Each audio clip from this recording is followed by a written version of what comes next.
Telugu digital media network లో political కేటగిరీలో number 1 కేవలం 72 గంటల్లో 1,50,00,000 వ్యూస్ పైగా పాపులర్ టీవీ నెట్వర్క్. అండ్ ఇంకొక ఎగ్జాంపుల్ చెబుతున్నారు ఆంధ్రప్రదేశ్ ప్రజలే. ఇప్పుడు ఏదైతే వాలంటీర్ల వ్యవస్థకి సంబంధించి పెద్ద దుమారం రేగిందో, అంటే ఆడపిల్లలు కనిపించడం లేదు లాంటి పెద్ద పెద్ద మాటలు కూడా ప్రతిపక్షాలు వాడడం మనం చూసాం వ్యవస్థకు సంబంధించి. మరి ఈరోజు ఏదైతే ఎలక్షన్ కోడ్ అమల్లో ఉన్నందున వాలంటీర్ల వ్యవస్థ స్తంభించిపోయింది కాబట్టి వృద్ధులందరూ బయటకు వస్తున్నారు.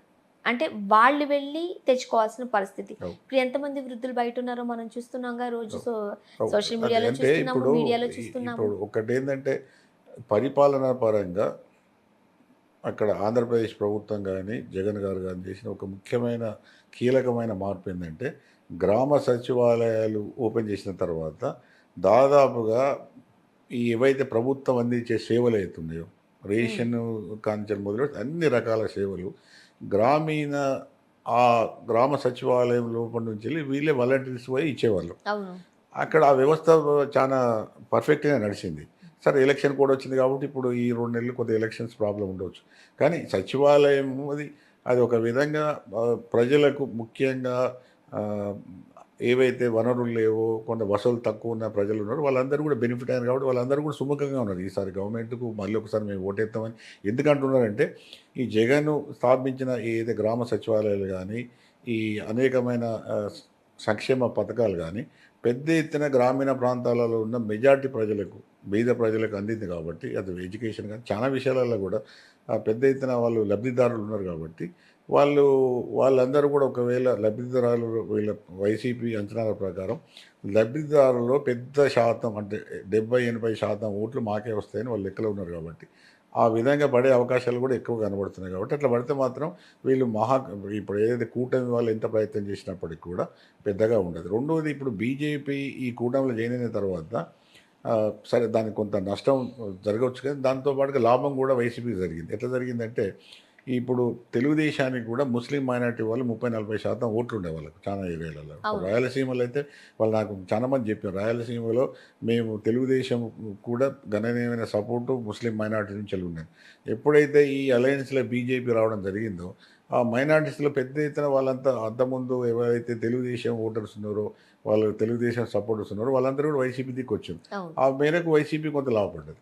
కాబట్టి అట్లా 2 విధాలుగా అటు టర్న్ అయింది. ఎందుకంటే సహజంగానే వాళ్ళు బీజేపీని వాళ్ళు ముస్లిమ్స్ వాళ్ళు లైక్ చేయరు, ఇష్టపడరు కాబట్టి సహజంగానే ఇటు వచ్చింది. కాబట్టి వాళ్ళు నాకు కొందరు చెప్పినప్పుడు ఒకవేళ తెలుగుదేశము బీజేపీ చర్చ జరుగుతున్నప్పుడు మీరు బీజేపీతో సంబంధాలు పెట్టుకోకుండా అని చెప్పారు. ఎందుకంటే మేము పెట్టుకుంటే మీ నుంచి మేము అటు వైసీపీకి పోవాల్సి వస్తుంది, మాకు ఇష్టం ఉన్నా లేకుండా అది జరిగింది. కాబట్టి కొంత అటు నష్టమైనా కొంత వైసీపీ కూడా లాభం జరిగింది. కాబట్టి ఆ ఒక అంశం మనం గట్టిగా పరిశీలిస్తే ఈ నెంబర్ గేము అంటే ఓటర్స్లో సంఖ్య పరంగా చూస్తే కూటమి కన్నా కూడా వైసీపీకి కొంత మెరుగైన అవకాశం ఉన్నది. ఒకటి ఉండే అవకాశాలు ఉన్నాయి. అది వాస్తవం. అందులో పెద్ద అనుమానం లేదు. రెండవది ఏంటంటే ఇప్పుడు ఒకవైపు అంటే మనం కులాలుగా మాట్లాడక తప్పదు. ఎందుకంటే వాస్తవాలు అట్లున్నాయి. కాబట్టి ఇప్పుడు మనం శ్రీకాకుళం జిల్లా మొదలు పెట్టుకుంటే శ్రీకాకుళం, విజయనగరం, ఈస్ట్ గోదావరి అంటే పాత జిల్లాలు చెప్తాను, విశాఖపట్నం, ఈస్ట్ గోదావరి, వెస్ట్ గోదావరి, తర్వాత కృష్ణా, గుంటూరు, ప్రకాశం, నెల్లూరు, ఇవి కోస్టల్ ఆంధ్ర, మిగతా 4 జిల్లాలు రాయలసీమ అంటే 13 జిల్లాలు. ఈ 13 జిల్లాలలో మనం జిల్లాల వారీగా చూసుకుంటే కోస్టల్ ఆంధ్రాలో కూడా ఒకప్పుడు విజయనగరంలో పెద్దగా వైసీపీ కానీ పాత కాంగ్రెస్ కానీ లేకుండే. కానీ ఇప్పుడు ఈ మధ్యన జరిగిన అనేక మార్పులతో వైసీపీ విజయనగరం జిల్లాలో బాగా బలపడ్డది. తర్వాత శ్రీకాకుళం జిల్లాలో కూడా సగం ఉన్నది. ఈవెన్ మనకు విశాఖపట్నము, ఈస్ట్ గోదావరి, వెస్ట్ గోదావరిలో కొంత అలయన్స్ బలంగా ఉంటుంది. ఎందుకంటే కాపు సామాజిక వర్గం ఎక్కువగా ఉంటుంది కాబట్టి వాళ్ళకు కొంత మొగ్గు ఉండే అవకాశం ఉన్నది. సీట్లు ఎక్కువ ఉన్నది, కొంత మొగ్గు ఉండే అవకాశం ఉన్నది. ఈ కృష్ణా, గుంటూరులో కూడా సగం అయ్యే అవకాశం ఉన్నది. కానీ కింది ప్రాంతంకి వస్తే సౌత్ తెలంగాణ మన కోస్టల్ ఆంధ్ర అంటే ప్రకాశము, నెల్లూరు, 4 రాయలసీమ జిల్లాలలో ఈ రెడ్డి సామాజిక వర్గం పెద్ద ఎత్తున ఎక్కువగా ఉంటుంది. తర్వాత ముస్లిం మైనార్టీ వర్గం కూడా చాలా పెద్ద ఎత్తున ఉంటుంది. ఎస్సీ వర్గాలు కానీ ఎస్టీ వర్గాలు కానీ అన్నీ బాగుంటాయి. ఇవన్నీ కూడా వైసీపీకి బలమైన పునాదిగా ఉన్నాయి. మనం 2019 ఎన్నికలు చూసినప్పుడు కూడా పెద్ద ఎత్తున అక్కడ వీళ్ళకు సీట్లు రావడం జరిగింది. ఈసారి కొన్ని సీట్లు తగ్గినా కూడా ఈ 6 జిల్లాలలో పెద్ద ఎత్తున మెజారిటీ వైసీపీకి వచ్చే అవకాశం ఉన్నది కాబట్టి అది తప్పకుండా మళ్ళీ అది 100 సీట్లు దాటి 110 వరకు అయితే ఖచ్చితంగా వచ్చే అవకాశం ఉంది. 110 వరకు వస్తాయి. ఒకవేళ మంచి పర్ఫార్మెన్స్ చేస్తే అది ఇంకా 120, 130 వరకు కూడా పోవచ్చు. కానీ 110 వరకు అయితే ఖచ్చితంగా వచ్చే అవకాశం ఉంది. అవకాశం ఉంది. ఇప్పుడు మనం అంటే కింద స్థాయి గురించి మాట్లాడుకున్నాం. మనం చూడొచ్చు క్రీమీ లేయర్ కూడా ఉంటుంది. వాళ్ళ నుండి వస్తున్న ప్రధాన ఆరోపణ ఆంధ్రప్రదేశ్ వెళ్ళాలంటేనే భయమవుతుంది, రోడ్లు సరిగ్గా లేవు, అభివృద్ధి లేదు, రాజధాని లేదు. అండ్ ఇంకొక మాట మనం చాలా క్లియర్ గా చూడొచ్చు, జగన్ అసలు ఏం చేశారు, మాకు ఉద్యోగస్తులకి 1వ తారీఖున జీతం పడేది, ఇప్పుడు 12, 13, 14, 15 అయినా జీతాలు పడడం లేదు. కాబట్టి ఈ టర్న్ అంతా ఎటువైపు చూడాలో తెలియని ఒక సంకోచమైన పరిస్థితిలో ఉంది. ఈ సెక్షన్స్ దాదాపుగా నాకు తెలిసిన మటుకు మెజారిటీ వర్గాలన్నీ కూడా కూటమి వైపే వెళ్ళిపోయినాయి.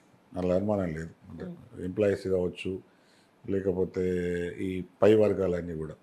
అయితే ఇప్పుడు ఇప్పుడు రోడ్డు బాగలేదు, నా కారు ఉన్నది, రోడ్డు బాగలేదు అన్న వాళ్ళ సంఖ్య, కార్లు ఉన్న వాళ్ళ సంఖ్య తక్కువ. నాకు ఆహారం దొరుకుతున్నది, నా పిల్లలకు చదువు దొరుకుతున్నది, ఈ గ్రామ సచివాలయంతో నాకు అన్ని సేవలు నాకు ఇంటికి వస్తున్నాయి, బెనిఫిట్ అయ్యే వాళ్ళ సంఖ్య ఎక్కువ ఉన్నది. అంటే రోడ్లు అందరికీ అవసరమే. అంటే వీళ్ళు అన్నట్టుగా మహాకూటమి చెప్తున్నట్టుగా కానీ వైసీపీని విమర్శిస్తున్నారు కాబట్టి అసలే రోడ్లు వేయకుండా ఏం లేరు. ఎందుకంటే ఈ మధ్యన రోడ్లన్నీ కూడా సెంట్రల్ గవర్నమెంటే ఇస్తున్నది పెద్ద ఎత్తున. హైవేస్ కానీ రైల్వేస్ కానీ వాళ్ళు పెద్ద ఎత్తున సెంట్రల్ గవర్నమెంట్ ఆంధ్రప్రదేశ్కి ఇవ్వడం జరిగింది. పెద్ద ఎత్తున ఏది నేషనల్ హైవేస్ కానీ రోడ్స్ కానీ పెద్ద ఎత్తున విస్తరించింది. వీళ్ళు అనుకున్నట్టుగా ఇక్కడ తెలంగాణలో ఏమో రోడ్లు తలతల ఏమి మర్చిపోతలేవు, ఆంధ్రాలో మరీ పెద్ద గుంతలు పడేం లేదు, అట్లేం లేవు. కాకపోతే ఇక్కడ కూడా రోడ్స్, చాలా రోడ్స్ హైదరాబాద్లో కూడా హైటెక్ సిటీ ఏరియాలో బాగుండొచ్చు, ఆ పక్కన పోతే చాలా ఏరియాలలో కాబట్టి ఎక్కడ కూడా అట్లే ఉన్నది. కాబట్టి ఒకటి ఏంటంటే అభివృద్ధి కావాలి. అభివృద్ధి ఇప్పుడు ఎంప్లాయ్మెంట్ గురించి అడుగుతున్నారు. మేము మొన్న ఒక స్టడీ చూస్తే ఇప్పుడు గ్రామ సచివాలయంతో ప్రతి ఊరికి 50 మంది వాలంటీర్కి జాబ్స్ వచ్చినాయి. తక్కువ లెవెల్ జాబ్స్ కావచ్చు, కానీ వాళ్ళందరికీ జాబ్స్ వచ్చినాయి. జాబ్స్ ఇక్కడ కూడా తెలంగాణలో కూడా పెద్ద ఎత్తున ఏం రాలేదు, గవర్నమెంట్ జాబ్స్ కూడా పెద్ద ఎత్తున ఇచ్చే అవకాశం లేదు. అయితే నేను ఇంతకుముందే చెప్పినట్టుగా ఆంధ్ర ఈ ఎవరైతే స్టూడెంట్స్ కానీ ఈ విద్యార్థులు కానీ ఆంధ్రలో క్యాపిటల్ సిటీ లేనంత మాత్రాన వాళ్ళకి అవకాశాలు ఎంత తగ్గడం లేదు. ఇప్పుడు హైదరాబాద్లో ఐటీ సెక్టర్లో ఇప్పుడు మనం ఉన్నది ఐటీ సెక్టర్లో హబ్ ఇక్కడనే సెంటర్లో ఉన్నాం. ఇక్కడ మీరు పోయి అక్కడ బయటకు వస్తే ఇప్పుడు సాయంత్రం 7 గంటలకు బయటకు వస్తారు, మాట్లాడండి, ఆంధ్ర యాక్సిడెంట్ మాట్లాడే వాళ్ళు మీకు ఎంతోమంది కనబడతారు ఇక్కడ మొత్తం.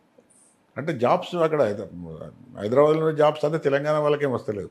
అట్లే మీరు బెంగళూరు పోతే బెంగళూరులో కూడా ఇప్పుడు మేము బెంగళూరులో కూడా చెప్తారు కదా వాళ్ళు, బెంగళూరు ఈజ్ ఐటీ క్యాడర్ పెద్దది, నెంబర్ 1, దాదాపు 13-14 లక్షల మంది పనిచేస్తారు అక్కడ.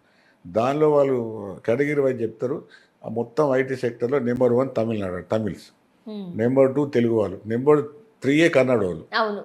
ఇక్కడ కూడా తెలంగాణలో కూడా మాకు తెలంగాణ వాళ్ళకన్నా కూడా ఇప్పుడు ఆంధ్ర నుంచి వచ్చిన వాళ్ళ సంఖ్య ఎక్కువ ఉంటుంది, బాగుంటుంది.